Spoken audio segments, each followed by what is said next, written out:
Hello everyone, good afternoon. Welcome to Pharma Post and I am Pharmacist live interaction season. First of all, happy Republic Day to all of our Indian friends and every Indian.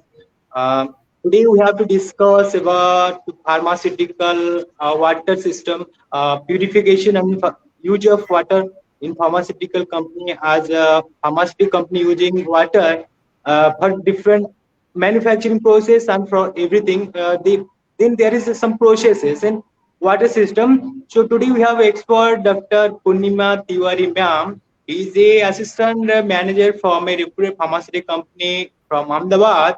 Um, just okay, we have to introduce. Welcome, ma'am, to our live interaction, Dr. Poornima Tiwari. Please welcome, ma'am.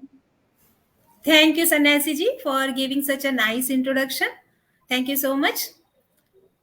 Ma'am, please, as we have much more experience in pharmaceutical quality assurance, as quality assurance is the biggest role in maintaining quality in pharmaceutical company.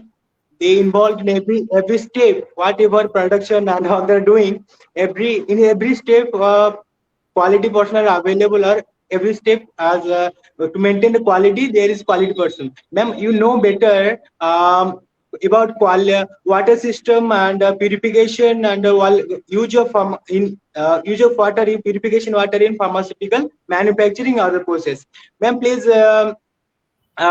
share some information which is beneficial for student and also experienced person who is working now in pharmaceutical industry. Though they can know better if we sharing some information. Ma'am, sorry again, ma'am. Happy Republic Day and welcome to ma'am to our live interaction. As usual, we are organizing every Sunday and every holidays. Live interaction session as we committed to share information related to pharmaceutical sciences and everything with healthcare. We have to share with public and with our colleagues who is working in pharmacy industry also. Welcome, ma'am. Thank you so much, Sannyasi ji, for giving us such a nice introduction to me. So let's start our live session. So very good afternoon to all of you connected through this live session of this Pharma Job Portal. It's my great privilege and pleasure to join all of you on this occasion of 73rd Republic Day celebration. When India is celebrating this 73rd Republic Day celebration, I got a chance to interact with you all people for interaction of these pharma related topics. So I just wanted to wish you all a very happy Republic Day from this live session. I have few lines for the soldiers who has sacrifices their life for us. बलिदानों का सपना सच हुआ, देश तभी तो आजाद हुआ. आज सलाम करें हम उन वीरों को जिनकी शहादत से ये गणतंत्र हुआ. आजाद भारत में जीते हैं हम, आगे बढ़ने का ख्वाब देखते हैं हम. भारत फिर से सोने की चिड़िया बन जाए, ऐसी कोशिश करें हम. और इन्हीं लाइनों के साथ मेरी ओर से, मेरे पूरे फार्मा परिवार की ओर से सारे भारतवासियों को और उन सभी लोगों को जो भारत का रिप्रेजेंटेशन अलग अलग देशों में कर रहे हैं, गणतंत्र दिवस की हार्दिक हार्दिक शुभकामनाएं देती हूँ. So with this few lines for these soldiers, I would like to share that the subjected matter I was requested to share with you all is among all of you is the purification and quality of water for the pharmaceutical industry. So today, before starting this live session of this pharmaceutical water for this pharmaceutical industry, I would like to thank Shri Santosh Karmakar sir, who is employed with a very renowned pharmaceutical industry at a very senior position, for all guidance and support you are providing me for the last few years. And he is my guide and my mentor. With this live session, I would like to thank you, sir, for all your guidance and support you are providing me every time and resolving my query with respect to these pharmaceutical topics.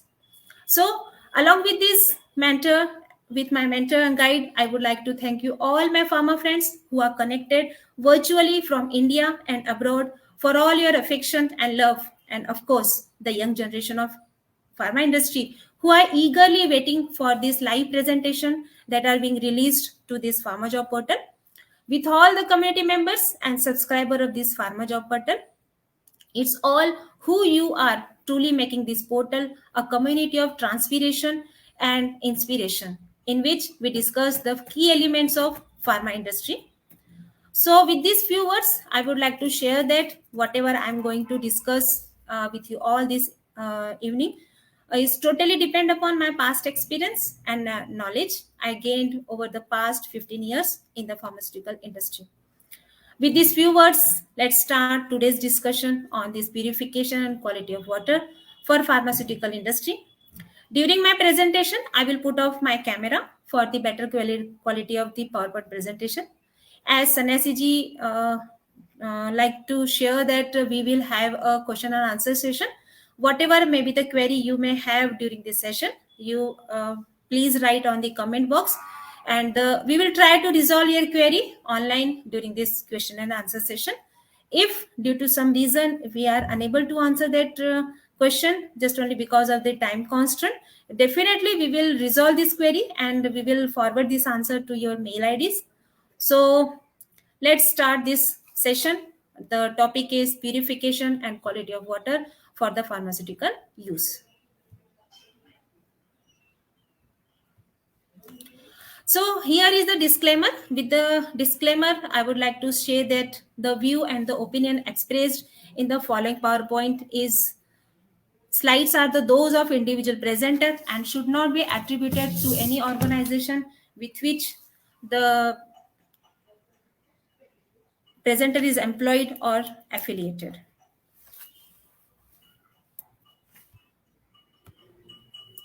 So, as per the Slovakian proverb, it is said that pure water is a world's first and foremost medicine.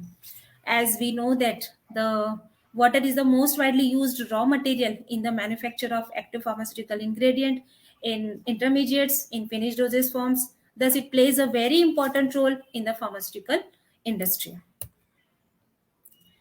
Today's topic, we will cover the few topics with respect to this water related points. That is, very first thing we are going to discuss is the source of water.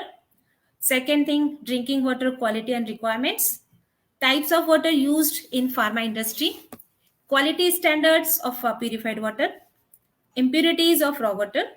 Bioload reduction, in which we will cover the disinfection by chlorination.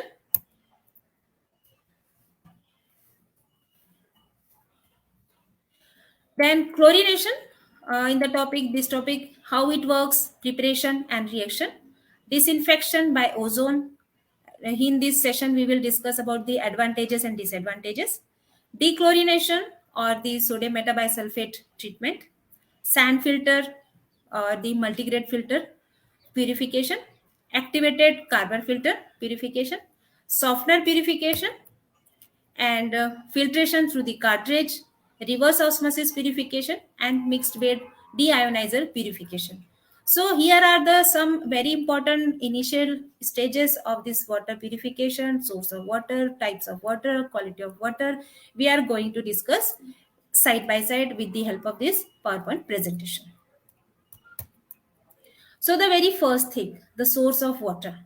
So whatever the water we receive in this pharmaceutical industry, definitely we will receive it either the natural sources or from the other sources. We get the water from the natural sources like waters, reservoirs, deep pore water, and some combination of these. And sometimes we also get the water from other than the natural source like government supply or the power or the private supply regulated by the government norms.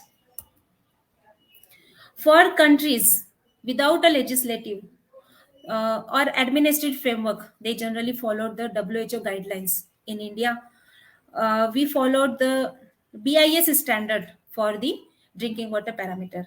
So we may say that there are several natural sources. Now let's see the quality of drinking water as per the quality norms. We may say that drinking water standards was first published in India in 1983 and revised in 1991. There is again revised in 2012 and to upgrade it in line with the global specification like that of the WHO and EU. Thus, we can say that The latest version for the quality and requirement for drinking water is BIS 10500, published in 2012, which sets physical, chemical, and bacteriological parameters to ensure the potability of the water.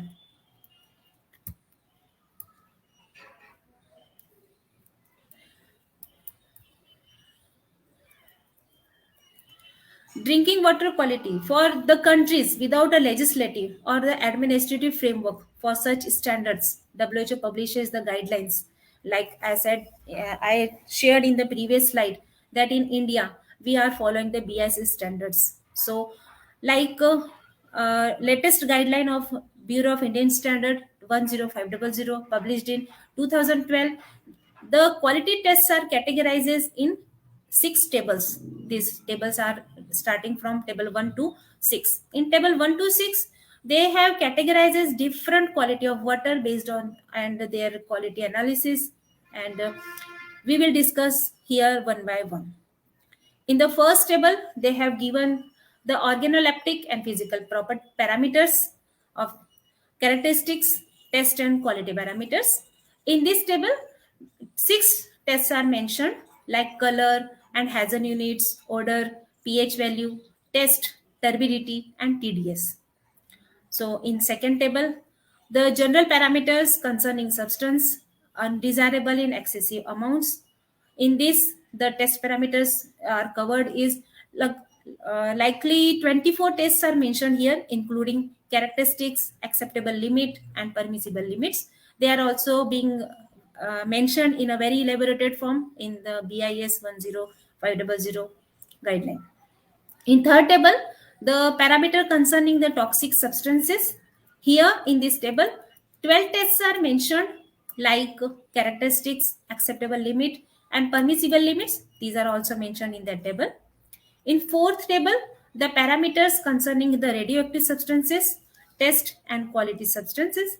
Here, the radioactive substances by the presence of emission of alpha and beta particles. Here, the beta emitters and alpha emitters tests are recommended with requirement of the acceptable limits.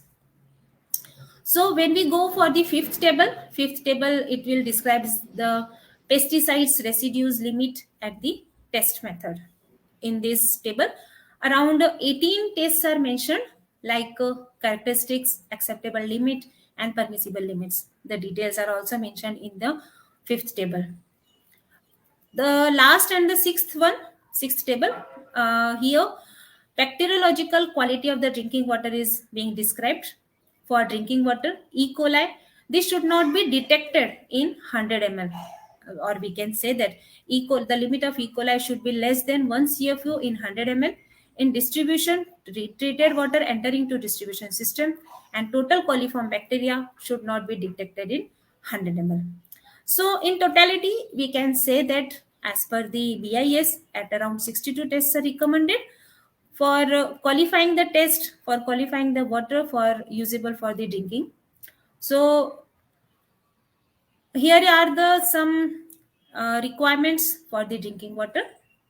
Or we can say that do comply the quality of drinking water, it has to pass 62 tests as mentioned in BIS 10500 2012. If the raw water passes all the tests, we can say water is suitable for drinking. As per the microbial aspects for drinking water, as I have told you earlier in the earlier slide, the limit of E. coli should be less than, not more than 1 CFU per 100 ml. Now, here we can describe the further quality and requirement of the drinking water. If the water supply from the government source or the government regulated sources, the like municipal corporation, the monitoring can be less stringent. Yes, of course, the monitoring can be less, but we have to follow all the test parameters as per the specification. If the water source from the non-regulated supply, like rivers or borewell, this water should be tested for seasonal changes and other quality fluctuations so as to comply as per our predetermined specification. Testing should be and to ensure the conformances of the drinking water standards as discussed above. So in pharmaceutical industry, different types of water are used. We can say that the different types of water are as per their requirement and quality standards. In general, to manufacture oral drug product, minimum quality required is purified water, and in some cases, to prepare sterile products, required water is water for injection, soft water, potable water. So we are just compiling all these types of water, that we may say that these are the different types of water we use in pharma industry, like non-potable water, potable water, purified water, water for injection, sterile water for injection, sterile water for inhalation, bacteriostatic water for injection, and sterile water for irrigation. So each type of water has its own characteristics, has its own property. Here we are not going to discuss all type of water, but we are going to discuss only two type of water, that is purified water and water for injection.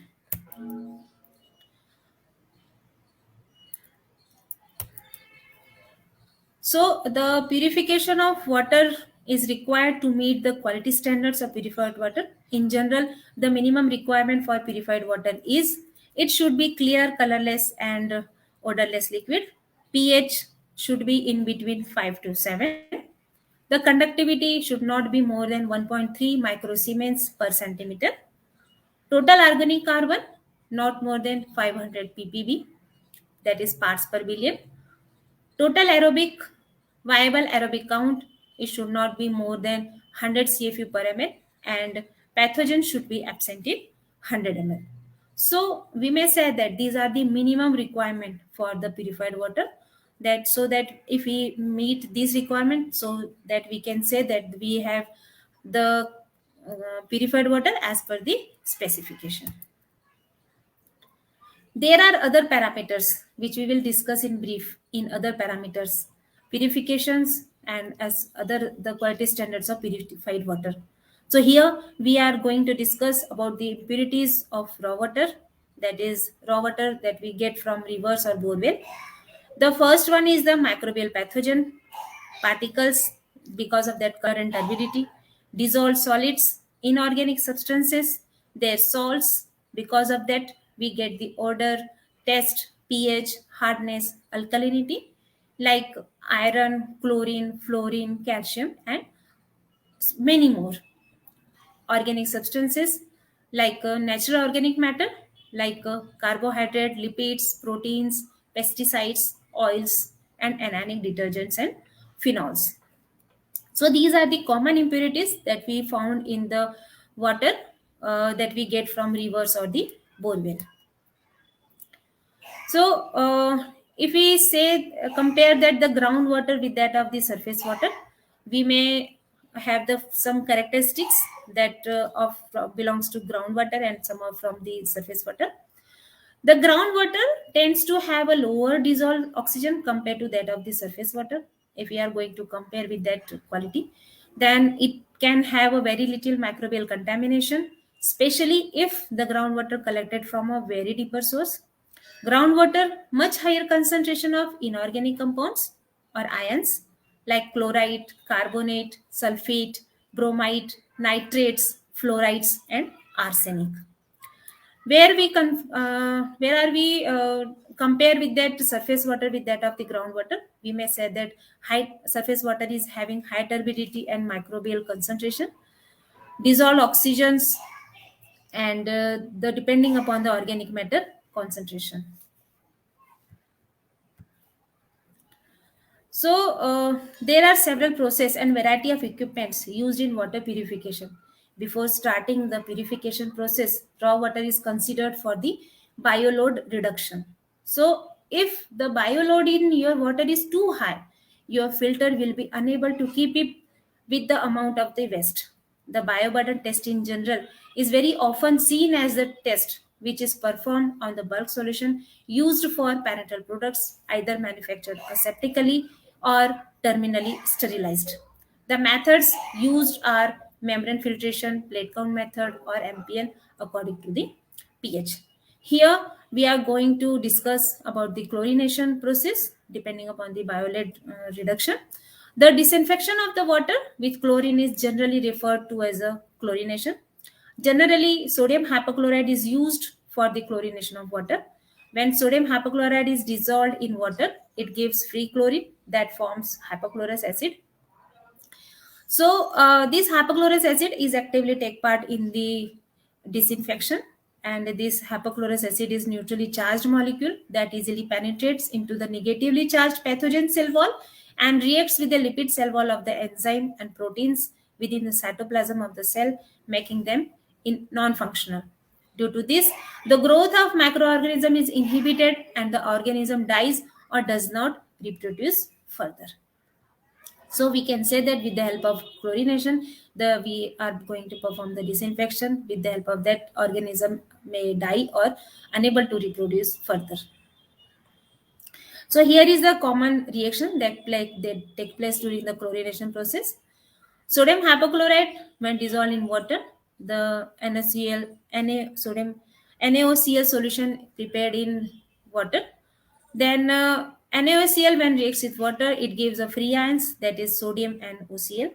And the forms of chlorine in water, we give the sodium hypochlorite. It gives a NaOH and OCl, and HOCl is other than reacts with hydrochloric acid, which further gives water and free chlorine.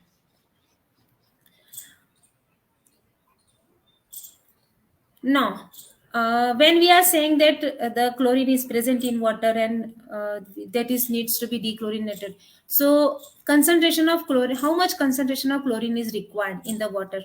So we can say that generally 5 mg per liter, that is 5 ppm concentration of chlorine in water is effective, and it takes 10 to 15 minutes to kill all the pathogens in water. Or we may say that 5% hypochlorite chloride solution is sufficient for this chlorination process. Generally in market we get the 10% to 15% of the sodium hypochlorite solution.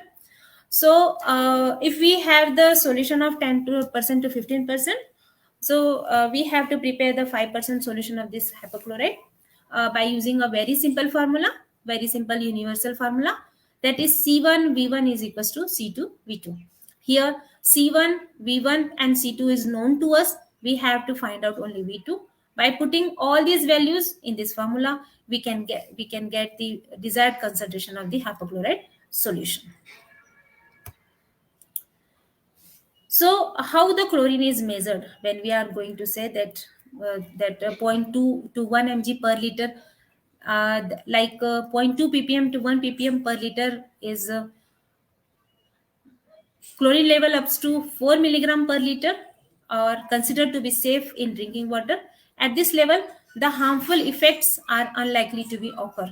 So there are several options to measure the free chlorine present in water. The easiest way to test the chlorine is by using a liquid chemical, that is OTO, orthotoluidine. So how orthotoluidine is used for detecting the amount of chlorine present in water there. So what we have to perform it gives a color change to yellow in presence of total chlorine.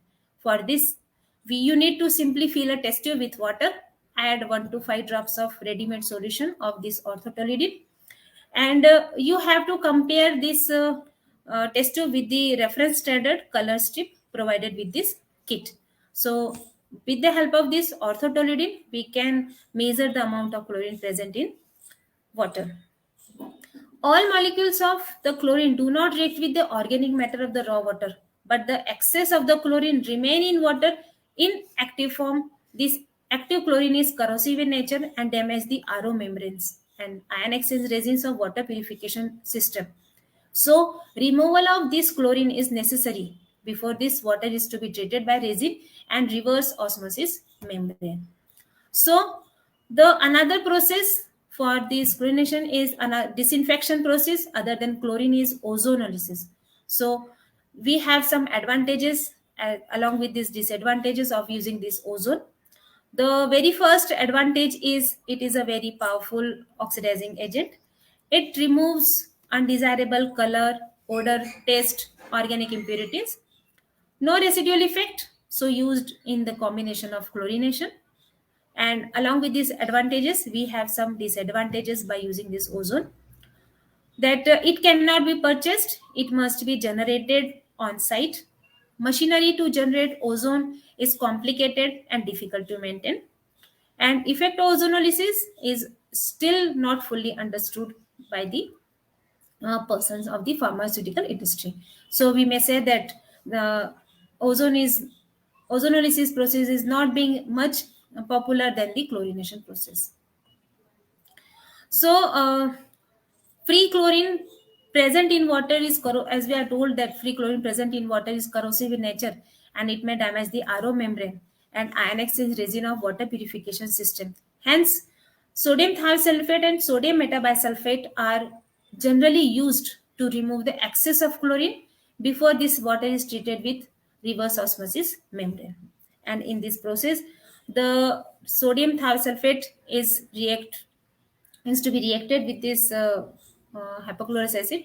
So we may say that sodium thiosulfate is found in the form of colorless crystals, react with chlorine as a reducing agent, and the reaction of sodium thiosulfate with this hypochlorous acid produces sodium sulfate and the hydrochloric acid.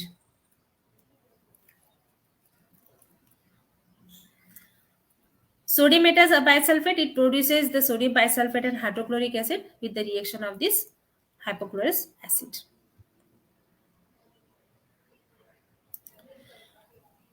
Again, the quantity of sodium thiosulfate may vary according to the pH of water. In general, if we say that approximately 1.34 ppm of sodium metabisulfate is sufficient to neutralize 1 ppm of free chlorine. Again, the ORP controller, after the chlorination process, there is a provision of this ORP controller. What is this ORP? It is oxidation reduction potential.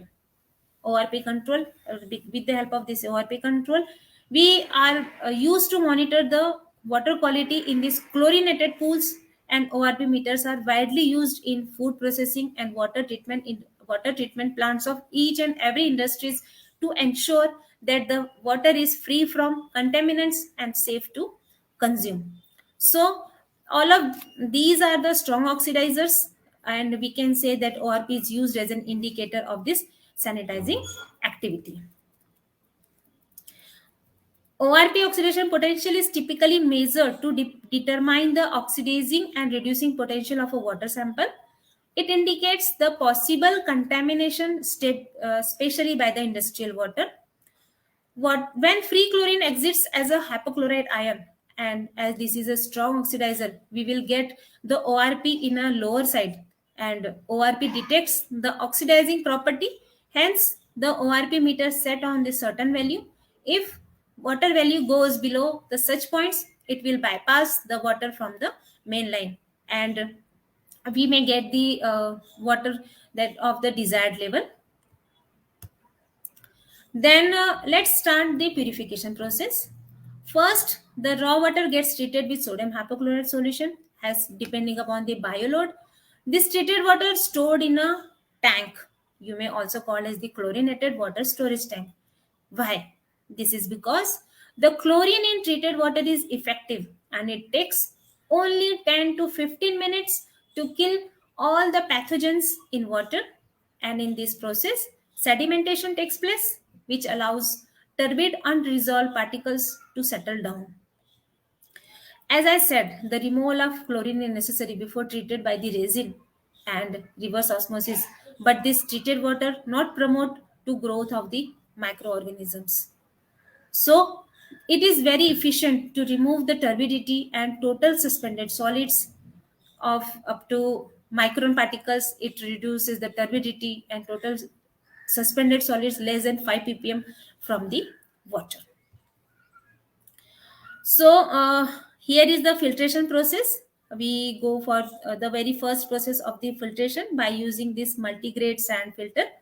So very first thing, we are going to discuss about the working principle. What is the working principle of this multigrade sand filter?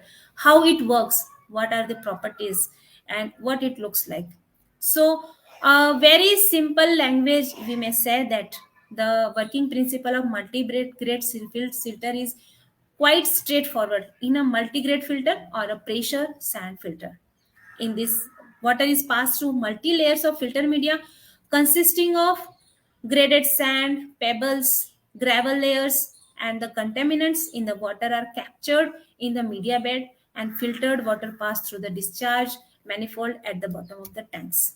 Here you can see here in with the help of this picture that different layers of this silica sand, fine silica media, coarse silex media, pebbles of different sizes, of a different thickness are being settled here, and with the help of this multi-layered sand filters we get the we get the filtered water that is free from different contaminants that are being captured with these different layers of sand, and we get the water from this outlet. And after some time, when we get the filtered water with the help of this multigrade sand filter, we may say that sometimes we may not get the water of the desired quality. So what is that reason? Why, if we are having a multigrade sand filters, then why after some time we are not getting the water of the desired quality? And the reason is the pores of this silica sand and the silex media are being blocked because of that contaminants, and we need to wash that multi layers of the sands with the help of by using the process that is called as the backwash. So here is the general information of these sand filters and multigrade filters of different design and different sizes. And by filtering these multigrade sand filters, we may say that it removes the turbidity and total suspended solids of 20 micron particles. It reduces turbidity, and we get the total suspended solid that is less than 5 ppm. So, I said that during the continuous process of this filtration, the time may comes when we are not getting the water of the desired quality. So, it clearly indicates that it needs to be cleared again, because the multi-layered sand are being contaminated or being blocked by these contaminants. So, by the process of backwash, we may the process of effectively removal of contaminants from this media bed we can take place. So for what is to be performed, the process of this backwash, what is to be done? So for that we have to rinse the water, we have to supply the water from the just go to the picture. So with this outlet where we are getting the water of the of the filtered water, from this outlet we have to flow the water, we have to flush the water to remove the contaminants from these different silica beds or the different sand filters, and continuously backwash is being done with the help of water. And after some time we get the these pore size are being unblocked, these pore size are being opened, that are being contaminated with these contaminants and pebbles and gravel layers. So we can say that with the help of backwash, this process is effectively very effective to remove the captured contaminants from the media bed. And once the backwash is completed, the filter is rinsed with water, and we require the required quality of the water as per the predetermined specification. The filter is put back for the service, and now we can say that the filter is ready for the filtration process. So in this filtration process, there is continuation of this filtration process. We may again go for the another filtration process, that is the activated carbon filter. So activated carbon filter is another purification process with the help of which we can filter the water.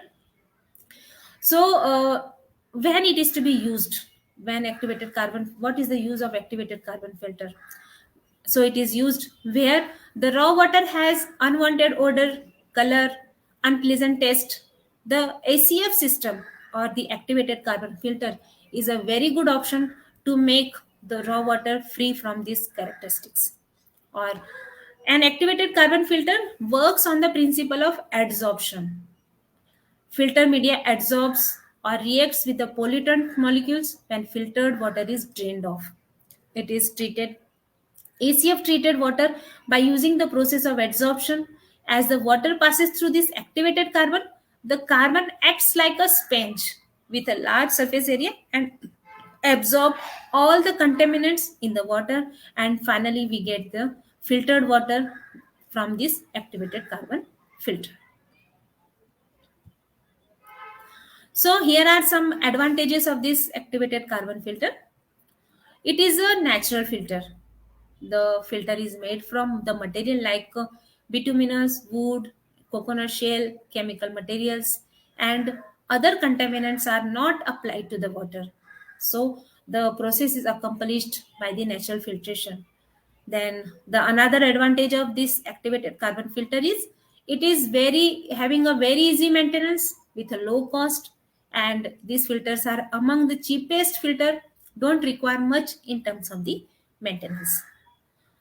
It is good for drinking because it enhances the smell and the taste of the water. It is useful for filtering out all the carbon and organic and chemical disinfectants and with certain microorganisms. Along with these advantages, there are some disadvantages of this activated carbon filter. Like these type of filters are not effective when eliminating the non-carbon material chemicals like heavy metal, nitrate, fluoride, and sodium. It is having a very limited service life. If contaminants are filled at a location of the connection, those are responsible for the trapping of the contaminants. The effectiveness of the carbon filter media decreases if water does not stay in contact with the filter long enough. So, these are some disadvantages of this activated carbon filter. The next step of this purification, we will start with the softener. So, what is softener and what is this system? How it works? We are going to discuss a complete life cycle of this softener procedure, softener purification procedure with this slide. So, the very first thing I would like to share that this softener system works on the principle of ion exchange technology. Here, the ions are exchanged, but the only thing is only cations are exchanged. Only cation exchange reaction takes place in this softener. There is no exchange of anion because the resin we have in this softener procedure, softener uh, cylindrical tube is only a positive ions, that is the cation. So we may say that a water softener is a filtration system that works to remove high concentration of calcium and magnesium that causes the hard water. And so-called hard water is the result of what is the hard water? Where we can say that it is used for the purification of the hard water. So what are the things? What are the uh, what is responsible for making the water hard? It is the result of groundwater passing through rocks and minerals, which then release calcium and magnesium ions. And these dissolved ions are responsible for the hardness of water, or we can say that the turbidity in water or any aqueous solution is just only because of this hardness. We can say that only calcium and magnesium salts are responsible for making the water hard. So, in this, to get the soft water or the water free from calcium and magnesium ion, water is passed through this cation resin containing the sodium cation. In this filtration process, as the hard water passes through this resin, the calcium and magnesium ions are replaced with the sodium ion.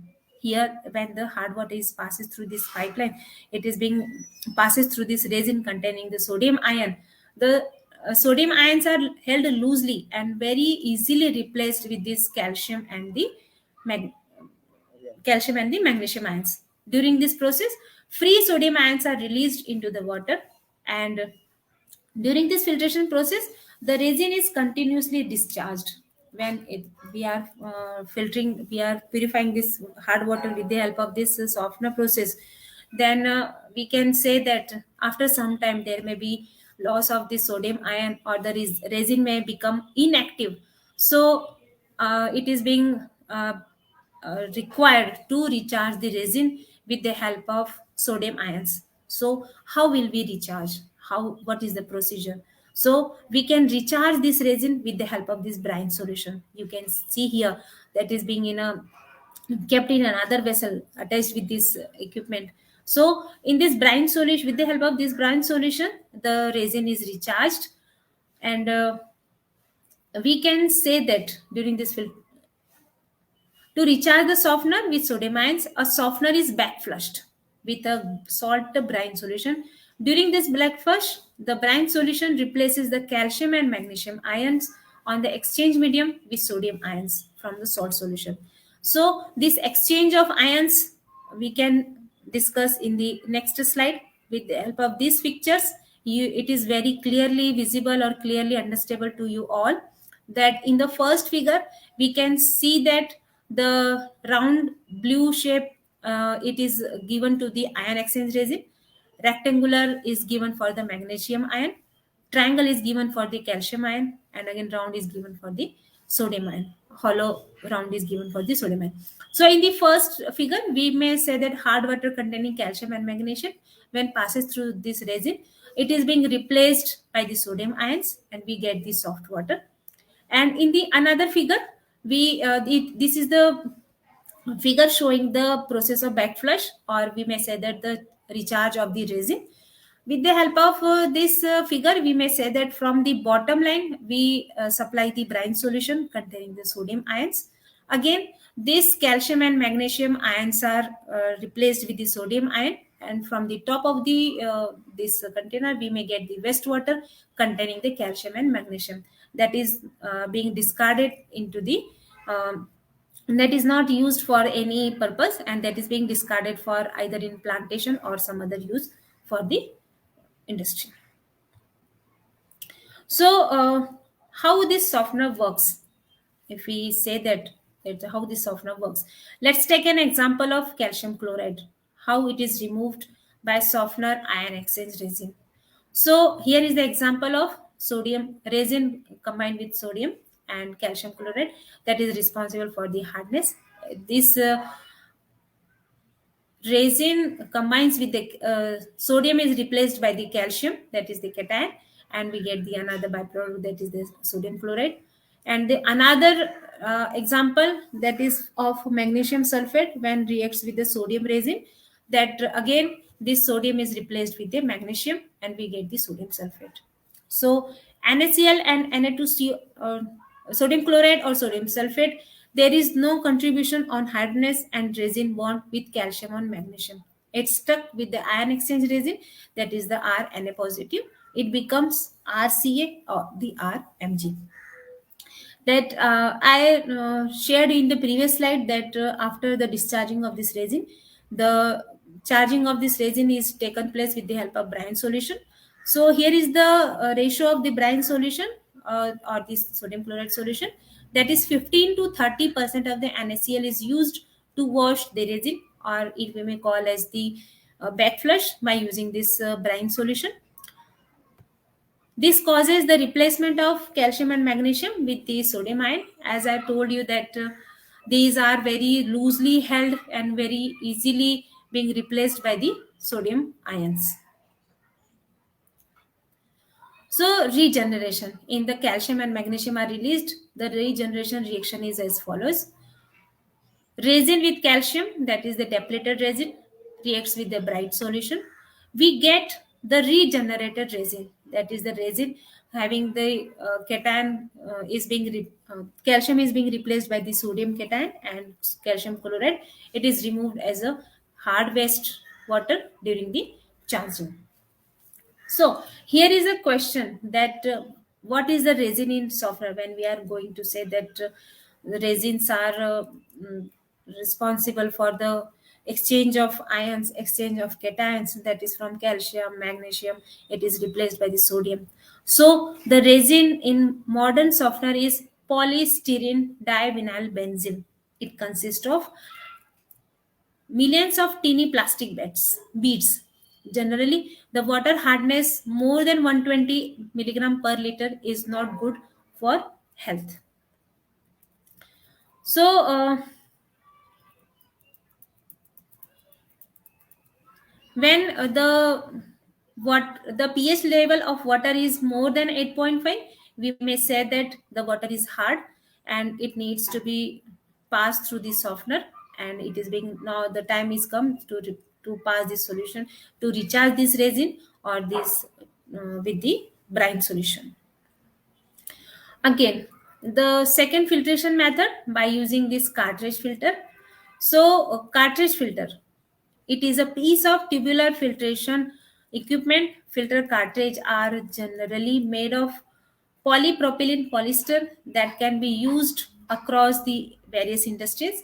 It is used to remove unwanted particles, pollutants, chemicals from the water, and they are a very simple and modular filter installed in the RO plant. In water purification system, the different ranges of 5 micron filter most of the time you may see installed before the inlet of water in reverse osmosis. Again, some more sizes of micron like zero point 0.1, 0.1, micron, 1 micron, 5 micron, 50 micron, and etc. There are what it is to be removed from the cartridge filter. So we may say that it will remove the most particle visible to the naked eye and larger than the 5 macron size. So in water purification system, we may see that the 5 macron filters of the most of the time cartridge filter are being installed before the reverse osmosis. In the its large filtration area allows. So here it is better explained in this figure. It is having a large filtration area. It allows the water to progress through cartridge, removing the smaller particles. And its maintenance is very easy, and it doesn't need the backwashing step, or there is no need of the recharge of the cartridge filter. Now, how it works when the water passes through this cartridge filter, the most of the dirt gets stuck on the screen, allowing for the clean water to pass by. So the role of cartridge filter is just to suck the dirt molecules of this water and provide the clean water with the help of this outlet. So here are the different sizes of these macrofilters, that is macrofiltration, ultrafiltration, nanofiltration, reverse osmosis. So these filters also work on the same pressure principle, and their pore sizes, what they are capable to remove, ranging from zero point 0.1 micron to 0.0001 micron. The next topic for the filtration by the reverse osmosis purification. So, what is reverse osmosis? In let me introduce a very common principle of this reverse osmosis. It is a process by which a solvent passes through a porous membrane in the direction opposite to that for the natural osmosis. When subjected to a hydrostatic pressure greater than the osmotic pressure by pushing water under pressure through a semi-permeable membrane. And with the help of this RO system, it removes 98% of the dissolved solids. Reverse osmotic system will remove the common chemical contaminants like metal ion, aqueous salts, including sodium, chloride, copper, chromium. It may reduce arsenic, fluoride, radium, and so on. So we may say that there are the uh, some contaminants not removed from the water by RO system. RO units do not effectively remove most organic compound like bacterial microorganism, chlorine byproduct, or dissolved gases like the carbon dioxide, methane, and the radon. So there are some pre-treatment of RO in feed water is required. That pre-treatment of the RO in feed water is required, but why? The first pre-treatment we have to provide is the SMBS treatment. The second one is the caustic soda treatment, anti-scalene treatment, that we will discuss in the next slide. So in SMBS treatment to neutralize the free chlorine, so we may say that the generally dosing rate of 1.8 to 3 ppm of SMBS per 1 ppm chlorine is required to neutralize the free chlorine. Even very low levels of chlorine in the feed stream will result in irreparable oxidation damage of the membrane. Therefore, it must be ensured that the oxidants do not enter the RO system. Second one, the caustic soda treatment. It converts carbon dioxide to the carbonates and bicarbonates at a pH of 8.2 or higher. All carbon dioxide gas is converted into the bicarbonate ion. Hence, in general, the feed water pH minimum 8.2 is recommended. In high pH, allows silica to remain in solution. Biological and organic falling is reduced. The last one is anti-scaling treatment. It is used to prevent the scaling or the falling of the membrane. So the next, the reverse osmosis, filtration by the reverse osmosis. So here is the picture of showing the reverse osmosis pore size. To understand how minimum the pore size is there in this RO system. Here is a picture of, we may I say that here is just a picture of RO pore size. You can imagine how minimum is the pore size. Like all the things, like you can see here, like bacteria, virus, human hairs are the 3 times, 5 times, or even the 10 times larger than this pore size of this reverse osmosis. This pore size is very small, like 1 nanometer to 5 nanometer.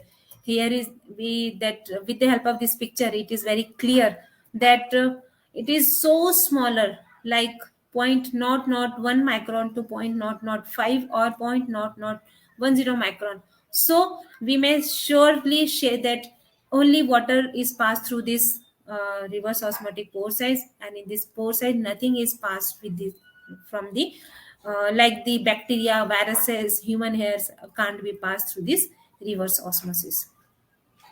So here is the function of this reverse osmosis. These membrane are constructed from a membrane flat sheet. It is comprises of 3 layer: a polyester fabric, a polysulfone layer, a polyamide barrier layer.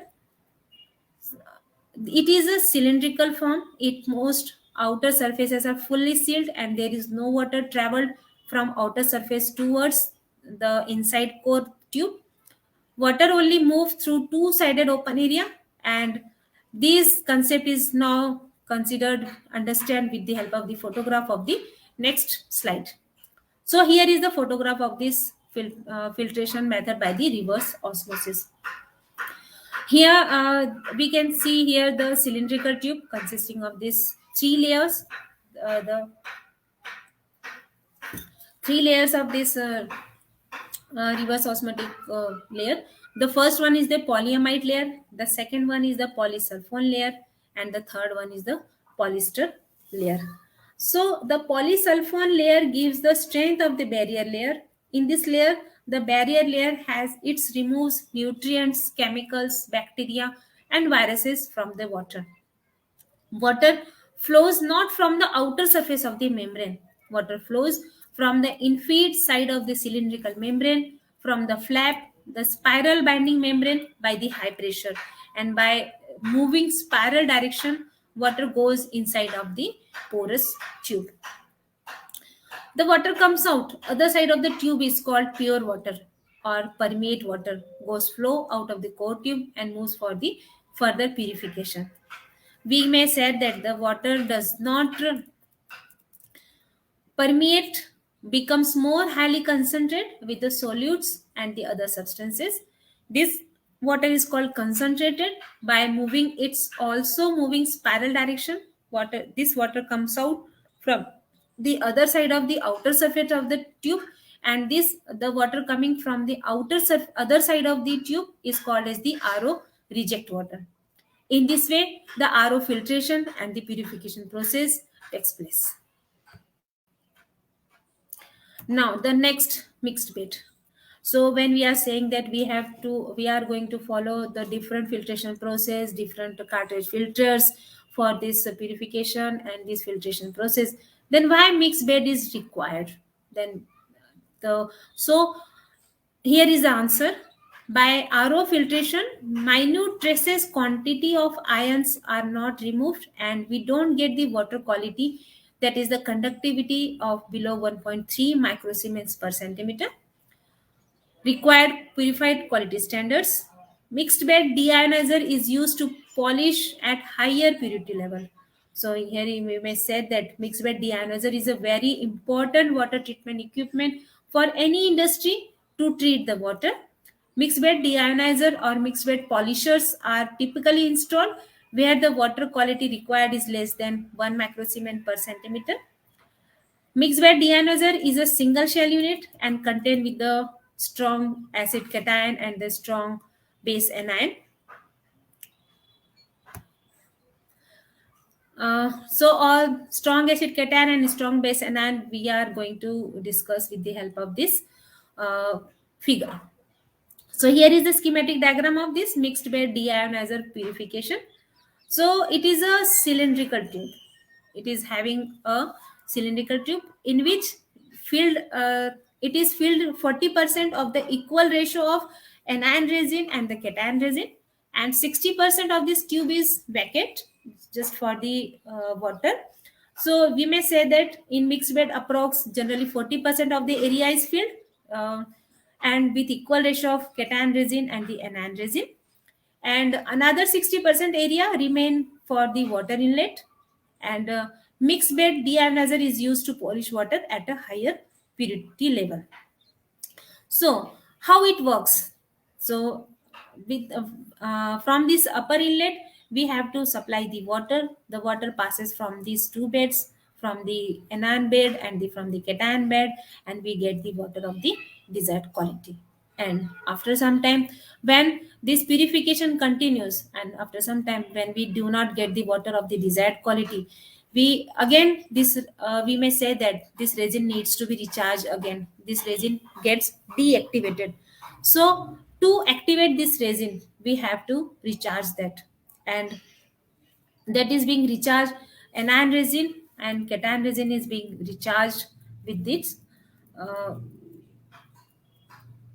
with these anion resin and cation resin are being recharged again. So, how this anion resin and cation resin are recharged? So, very first thing we have to separate the layers of this mixed bed, that is the cation and the anion. For this process, the very first thing we have to close the inlet of this cylindrical tube. Then we have to uh, give a air bubble from the lower inlet, and then this resin gets discharged. To separate both resin, first close the inlet outlet of the water and backwash started. Cation resins are heavier, it gets settled down, and the anion resin are gets settled on the upper side. And with the help of these two layers we get the cation layer and the anion layer. Cation layer in the bottom and the anion layer in the upper side. Then cation resins are recharged by using the 4 to 10% of NaOH regeneration the anion resin, and passing the solution of hydrochloric acid. Generally 6% to 10% of hydrochloric acid is required to regenerate the cation resin when they become charged and washed. So this is a continuous process. Like we initially we have to supply the we have to separate this resin by using the backflush of the water. And when the resins like cation is having the higher density than the anion, so cation is settled down and anions are settled above the cation resin.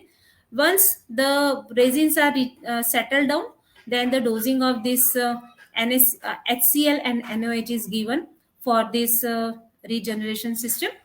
So the excess of this NaOH and excess of this HCl are being discharged with this uh, discharge tube, because when we are saying that both the resins are different, both the resins are having the different density, they can't be recharged from only one side. So cation resins are being recharged from the bottom side and anion resins are being recharged from the upper side, and the excess of NaOH and the excess of HCl are being removed from this outlet. So after some time, as per the time given in the manual of this water system, when we are came to know that these resins are recharged again, so these resins are washed, continuously washed with the water. Then again, this uh, this is filled with the fresh water, and from the bottom side we have to give the air bubble, and with the help of the with the process of this fluidization process, these two resins are again mixed, and we get a mixed bed of this cation and the anion resin.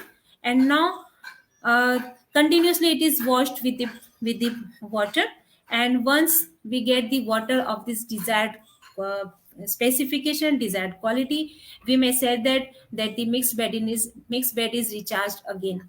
So this is a continuous process. When the resin gets discharged, it is again recharged again. During the process of recharging, only the water is flushed from the lower outlet, and for the making the mixing of this, preparing this mix bed, we have to provide the air bubble from the lower inlet. So this is the difference between the backwash and the recharge of the resin. So here is the process how mixed bed deionizer is prepared. The 40% of the area is filled with equal volume ratio of cation resin and anion resin, and 60% area for the inlet. So mixing is by dipping the resin inside the water through the air bubble, washing, and after the washing process, the unit is ready. So it is a very simple process of this recharge of this resin. Mixed bed resins are different resin from the softener resin. Here we use the both the resins like cation and the anion. Anion. When they discharge, they become the RH positive cation exchanger and ROH anion exchanger. So they exchange their hydrogen ion with the salt cation and OH ion with the salt anion. Both the resin hold salt cation and the anion part, and by their donation part, H positive and OH negative, one molecule of the water is produced. Let's see some more examples of salts and how they get removed during purification through the mix bed. These salts are like calcium chloride, magnesium sulfate, iron nitrate, manganese carbonate, and sodium silicate. So, like these cations and anions are here. So, calcium chloride, we get the calcium ion and the chloride anion. In magnesium sulfate, we get the magnesium cation and the sulfate anion. Likewise, for the next salts. So here is the end of this session. It will be continued on the 27th of February 2022. As we have a very short time period to discuss all these matters, so in the coming session, that is on 27th of February, we will discuss about the qualification process, EDI process, UV treatment, and another guidelines required for the purification and quality water for this pharmaceutical use. Till then, thank you so much. Thank you. Thank you all. So, the viewers that are unable to join in this live session, they can watch our recorded video on the different medias like the LinkedIn, Facebook, as we are live on the LinkedIn and Facebook. The recorded session of this uh, presentation you can see on another web portals as we have. So, at the end of this session, let me thank you all viewers. I know you all are here for joining us, for following our portal. So, in the next session of this 27th of February, we will discuss the purification quality of water, which includes qualification, water storage, uses, passivations, and several other topics related to this water for this pharmaceutical industry. So, thank you. Thank you all for joining us, for following us, to you or to all subscriber. And at the end of this session, Once again, I wish to thank you all and wish you for the happy Republic Day, and happy Republic Day to all viewers that resides outside the India and all the Indian peoples. Thank you.